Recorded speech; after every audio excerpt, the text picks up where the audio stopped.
Is Subnautica 2 Craftslop? I will give you my brutally honest first impressions. Just a quick FYI, I am very ill at the moment, so hence why my voice sounds weird in this video, but we have to keep things moving. So, Subnautica has been out for a few days now, and since it's on Game Pass, I have decided to give it a go. Quick little backstory here. Subnautica was one of the most beloved survival games ever. Its atmospheric exploration was unmatched. This, along with its many cool mechanics, has made the community fall in love with the original. Recently, Subnautica number 2 has come out in early access. It's come with new Unreal Engine 5 capabilities, new refined features, and improved systems from the original. It's had a very successful launch for an early access title, and people so far seem pretty happy with it. So what has this title got to do with the term Craftslop? The term Craftslop in itself is a very unfortunate one. I think it's mainly just seen a rise due to how many developers have had an attempt at the genre and failed, making many uninspired clones as a result. And when developers do go above and beyond to actually make a great title within the genre, they end up getting stained with this term via proxy. Craftslop, I don't know if you are aware of this term. I define it as a term used to describe low effort, repetitive, or formulaic games, specifically ones that are based on the same collect material, craft items, build bases, and explore cycle.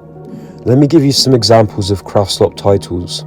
When I did a little Google search for the term Craftslop, these are the games that have been linked to the term. So this is just the internet's opinion.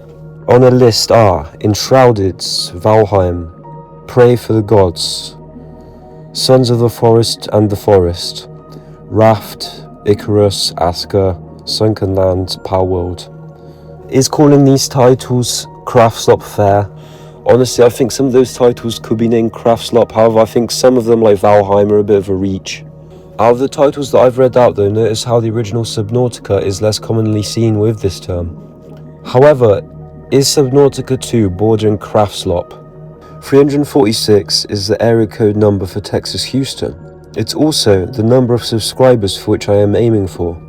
So if you're enjoying this, then please consider subscribing and leaving a like. So, what makes Subnautica 2 different?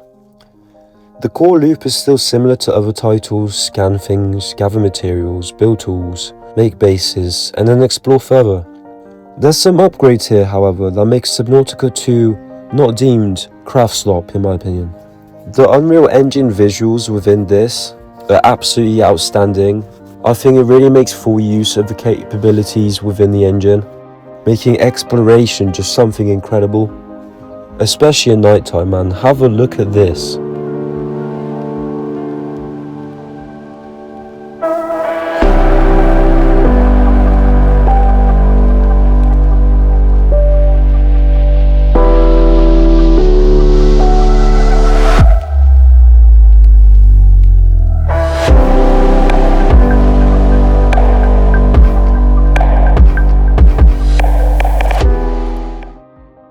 The base building feels very intuitive, although a bit limited at the moment, and it's not frustrating. Stuff doesn't just explode and glitch out like in the forest, from my experience at least. Oh no! Oh my god! And there are quite a few new systems like the biomods for example. However, the early access nature of Subnautica 2 makes content very limited. The game is still very heavy on resource gathering and quote-unquote grinding, although I think it's made very fun in this due to how cool the environment actually is. I think with a bit of love from the developers in the shape of continued solid updates with more content and features, I think this really could be shaping up to be an incredible game.